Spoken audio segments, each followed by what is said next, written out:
1 জানুৱাৰীৰ ছাত্ৰৰ বাবে কিবা স্কিম 1 জানুৱাৰীৰ বাবে আমি ছাত্ৰসকলৰ বাবে এখন আঁচনি আমি আনিম, কিন্তু ছাত্ৰীৰ বাবে যেনেকে এইটো ইউনিভাৰ্চেল সকলো ছাত্ৰীয়ে পায়, ছাত্ৰৰ ক্ষেত্ৰত ইউনিভাৰ্চেল নহব, অকল দৰিদ্ৰ আৰু নিম্ন মধ্যবিত্তসকলৰ কাৰণেহে আমি এনেকুৱা এটা আঁচনি আনিম। ছাত্ৰীৰ ক্ষেত্ৰত আমি ইকনমিটো নাচাওঁ, সকলোকে দিওঁ, কিন্তু ছাত্ৰৰ ক্ষেত্ৰত আমি ইকনমিটো চাই পেলাই দিম যে নিম্ন মধ্যবিত্ত আৰু দৰিদ্ৰ শ্ৰেণীৰ পৰিয়ালৰ পৰা অহা ছাত্ৰসকলক আমি এটা ভাল আঁচনি এটা আমি আনিম।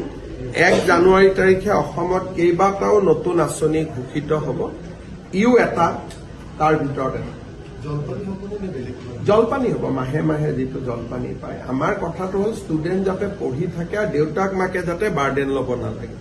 গতিকে ছোৱালীৰ ক্ষেত্ৰত এতিয়া দেউতাক মাকৰ বাৰ্ডেন 50%, আমি 50% লওঁ। ক'ৰবাততো 100%টো হৈ যায় যদি ঘৰৰ কাষতে স্কুল কলেজখন আছে। আৰু ল'ৰাৰ ক্ষেত্ৰতো আমি জলপানীয়ে কৰিম, আমি এনেকুৱা কিবা মানে শিক্ষাৰ লগত জড়িত নথকা নকৰোঁ। প্ৰত্যেকটো স্কিমৰে এটা আদৰ্শ থাকে, গতিকে আদৰ্শটোৰ অনুৰূপ আঁচনি এটাহে আমি লওঁ। ইউজুৱেলি আমি গভৰ্ণমেণ্ট স্কুলতে কলেজতে দিওঁ। প্ৰাইভেটত যোনে ইমান টকা লৈ এডমিশ্যন ল'বই পাৰে তেওঁলোকক আৰু 1000 টকাই তেওঁলোকৰ কাৰণেতো মেটাৰ নহয়।